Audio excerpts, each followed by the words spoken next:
Hello, this is Betamax80 with another video. I wanted to bring up the interesting new concept of retro or vintage computing this evening because something has happened and come up on my radar recently, today in fact, that's kind of really raised this for me as a fascinating thing really, because I was born in 1980, which makes me a millennial, apparently, just about. But I think there's a lot of us that were born in the 1980s, possibly the late 1970s, who remember a time before computers and certainly before the internet, before these were commonplace concepts and something that was accessible to everyone, really, with means. I also remember the time before broadband. I actually think there was kind of two ages really of internet. There was the dial-up age and the broadband age, because what was available during the dial-up years was very different to what's available now. We have broadband internet access. For example, just going on Google Maps with the dial-up page would have probably taken about an hour to actually find your destination and plan a route, whereas obviously it's an almost instantaneous process here now. I remember going on sort of the precursors of Google Maps, which was going on route planners, RAC and AA route planners, and that was a sort of a 30-minute operation in itself, just trying to plot a route from where you were to your destination. Not a fast process. So without broadband internet, we certainly wouldn't have access to streaming video, we wouldn't have access to downloadable content, we wouldn't have access to the whole virtual reality world that's starting to come into play, because it just wouldn't be practical. So that's one thing. But beyond that, there is suddenly a case for vintage computers. And just 5 years ago, I don't think that anybody really saw vintage computers as being a thing. I certainly didn't, because I wasn't really a pro computer user during the MS-DOS era. That is where everything was based on typing on a keyboard, and you were basically not exactly programming, but let's just say for the sake of argument, you're almost typing in a programming command to get anything to happen on your computer, as opposed to where we are now, where I'm on a Windows desktop. I'm recording video on my home Windows desktop rather than a professional setup, and I'm uploading it to the internet. That would have been such an incredible thought in the late 1980s. It's unreal, because it's really not that long ago in the grand scheme of things, but it's a vintage time in terms of computing. I'm also understanding now that Windows XP is emerging as an era of vintage computing, and I remember when Windows XP was being superseded by Windows Vista and Windows 7, everybody was flocking to get rid of their Windows XP computer on eBay and wanting to buy the latest and greatest. There's now a realization that a lot of very promising technologies were just abandoned in Windows XP because Microsoft did a bit of an Apple and they just abandoned concepts that weren't at the time flourishing. So there's a lot of hardware standards that have just disappeared. One example that I've already talked about previously is the hardware sound translation standard, EAX, and as I understand, Direct Sound. They were all basically denied by Windows Vista, as in the hardware calls were just denied and everything had to be translated through software. I do think that sound has been affected as a result of that, and it's a shame. I have got a brand new computer now. It's a basic one, but it has high quality audio, and yes, I would agree that for listening to general music, the audio quality is now up there with the older hardware based sound cards. But the question remains, what could have been if the hardware based sound cards could have been allowed to develop further? That's a question we're always going to have, I think. So the thing that first got me curious about retro computing, certainly to talk about it again in the video, was actually building this brand new computer that I have. I showed you the motherboard video slightly earlier. I have actually got pictures of the internal, but I've got those on my the internals, sorry, but I've actually got them on a web page I'm going to link to you. I don't actually have the skills to edit these videos yet, so you're literally getting them raw, as you know. But I will show you the back of the finished product. And what's so curious, remember that this motherboard was actually purchased new on Amazon a couple of weeks ago, and is a 2015 revision motherboard. So it's not like it's an old design carried over, new old stock. It's actually a current recent revision board. And look at what's on it. That's a PS2 port, and that is a serial port. It's got the more recent connections as well. It's connected with HDMI to my monitor. Can you see that? Not really. And it's got plenty of USB connections as well.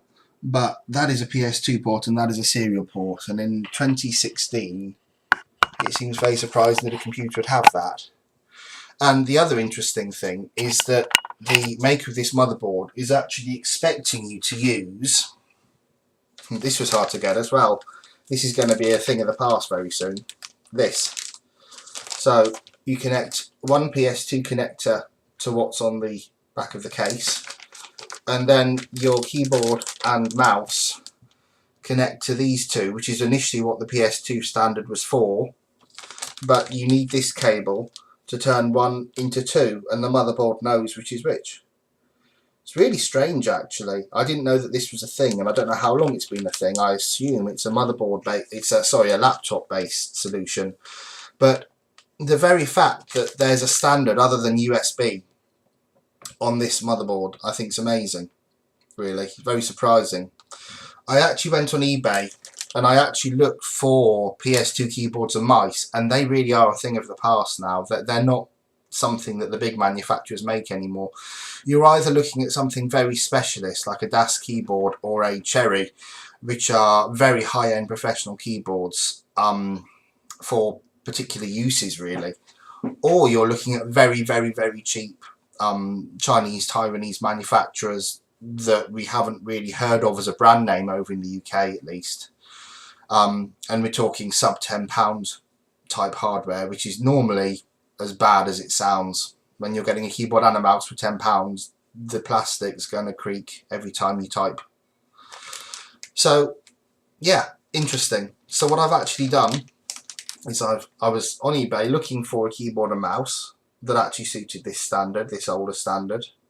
It actually took me back to the early 2000s and a Microsoft IntelliMouse, which was a huge thing once when I was still working in IT.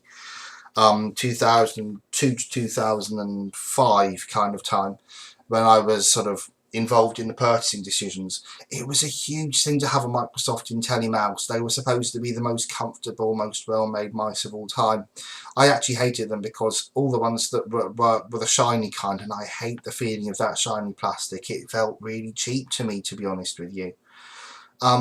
But I've actually found that some were made for Dell that are actually the more standard, more matte finish, and I've actually found and bought one of those as new old stock, which basically in the case of these mice means that the person wanted the keyboard but didn't want the mouse, with their Dell server probably. So they're still in the sort of in the packet that they would have received in the computer box. Hey, it's cheap, doesn't matter, it's a very retro mouse.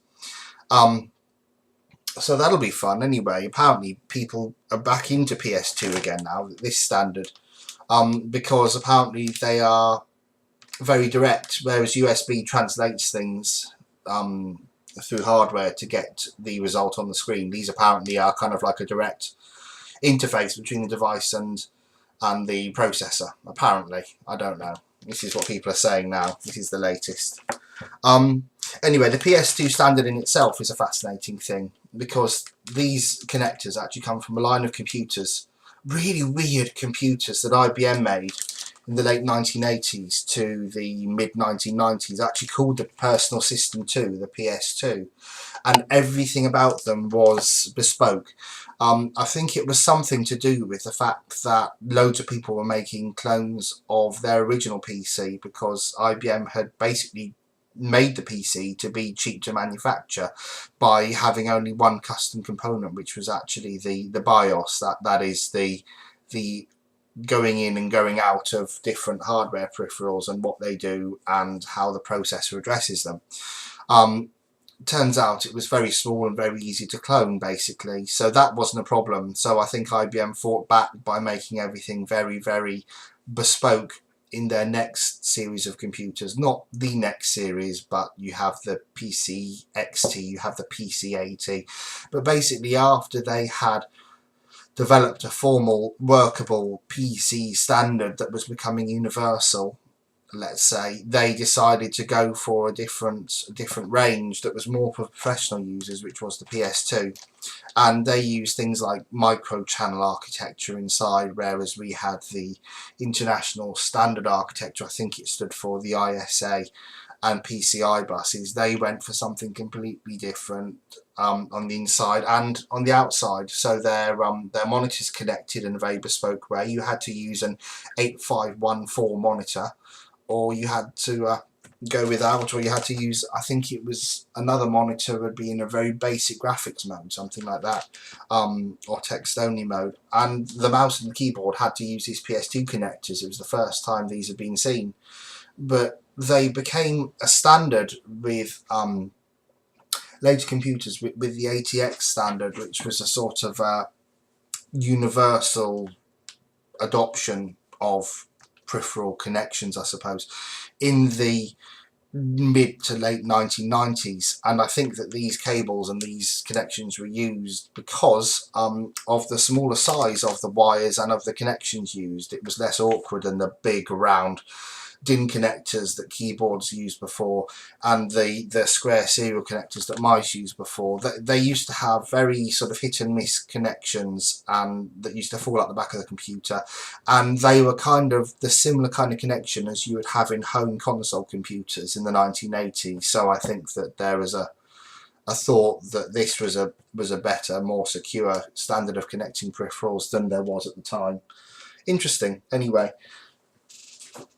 so the funny thing is, this brand new computer, I'm going to show you the front of it now. It's very small, very slim. I'm very pleased with it. I showed you the motherboard that's gone in this. I'm going sideways on purpose because it's actually a tower. It's possibly easier if you see everything if I do it this way. There we are. Very pleased with how small it is.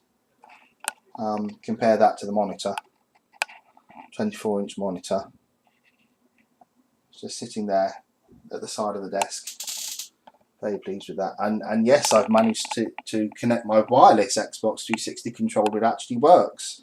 Unlike with my micro server, where for some reason nothing that involves any wireless technology seems to work whatsoever. So that's very exciting in itself. So I can actually get it out of the way. It's quite handy. Anyway, I'm very pleased with this computer and how it's turned out. The hard disk and the CD-ROM drive, sorry, DVD-ROM drive are actually this side. The case opens at the bottom, and then the case opens at the top, and the motherboard is the other side. It has a big grill, which is quite handy because it helps with the cooling. I've had to put some fans in the top because I wasn't very happy, because the processor was running at about 75 degrees all the time, and the system chipset's only rated for 80, so I thought that's a little bit brave.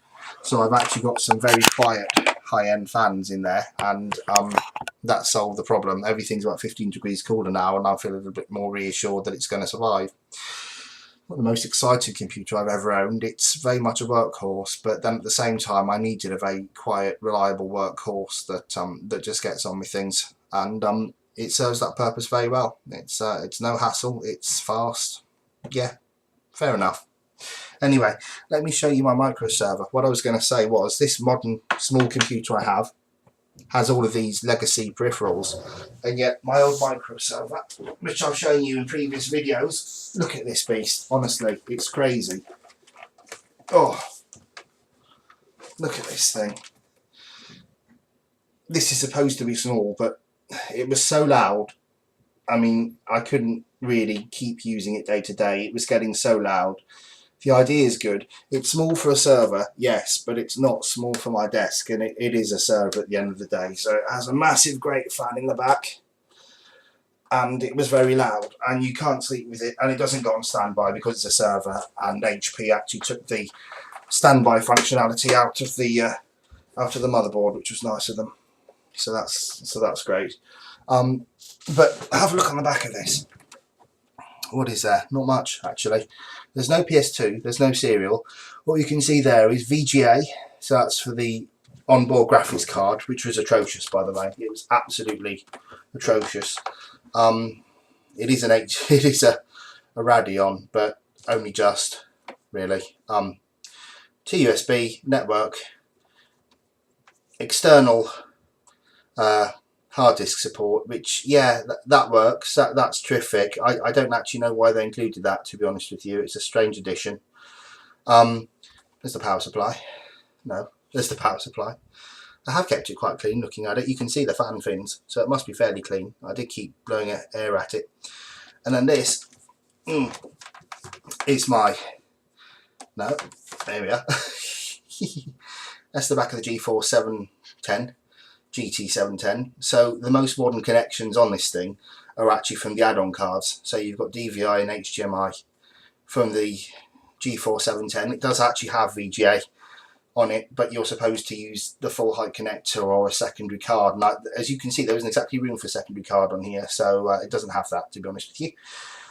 And then we have the sound card that I'm so proud of. I've said about in the previous video. We have the X-Fi, and this is the only, as I said, the only low-profile PCI Express X-Fi that was made, and Creative didn't make it. It was actually a third-party manufacturer.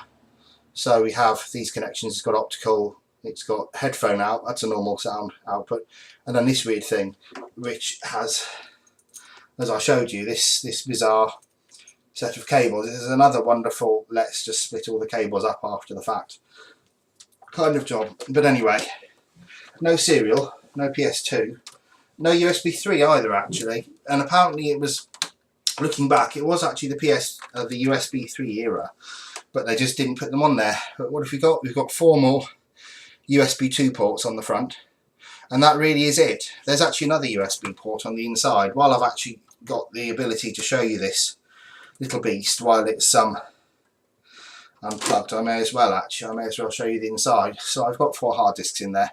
No, I haven't. I've got 3. It's got 4 hard disk slots. I've got 2 new ones and the one that it came with, which is a terrible vibrating nasty thing actually. But there we are. Look at how small it is all crammed in there. That's the power supply you can see there as well. And the cards are behind that mess of wires beside the expansion cards.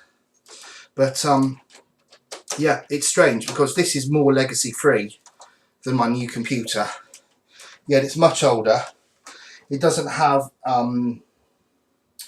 what's it called? It doesn't have UEFI. It has a more traditional BIOS, and this is all to do with this, as I was saying about this RAID that Microsoft created some special software in a chip that actually gets the hardware talking to the CPU, the processor, and backwards again.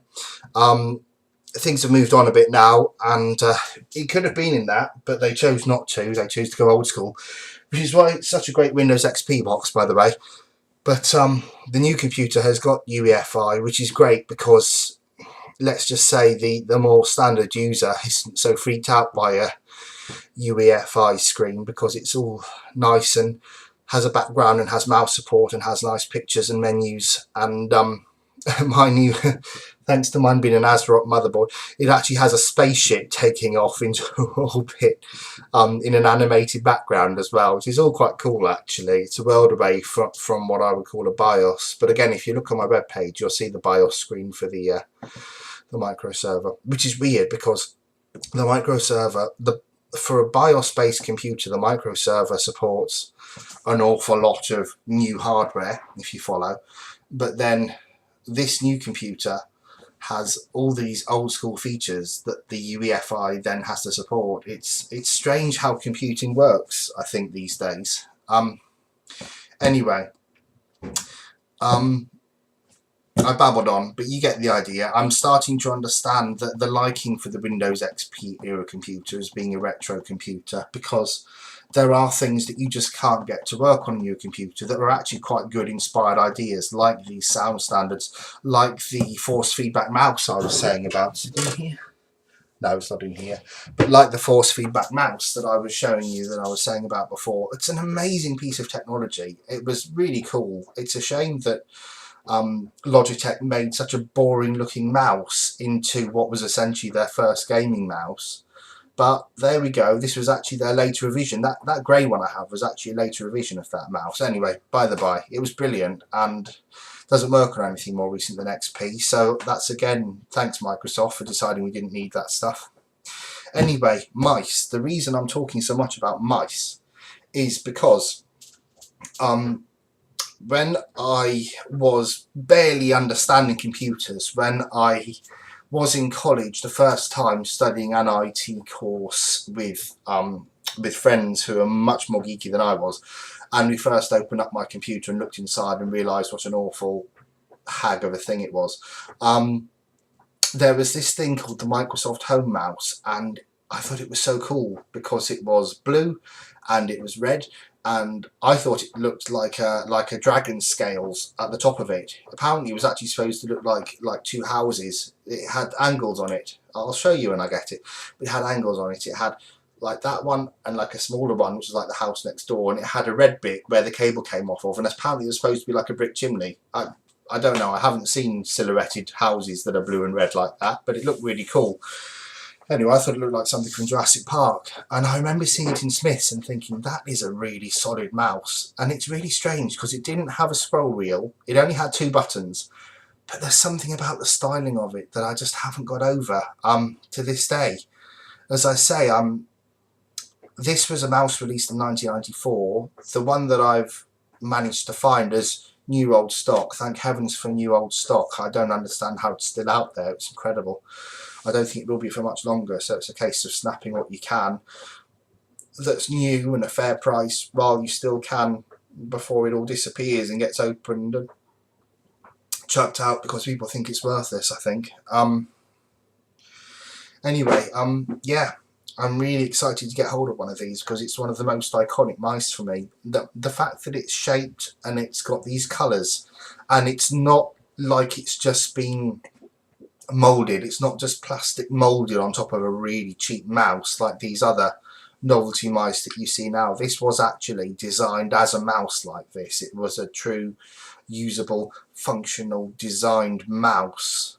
It was designed to be used. It's not like a novelty, it was designed to be used, and to this day I don't think anyone's produced anything quite as iconic as the Microsoft Home Mouse.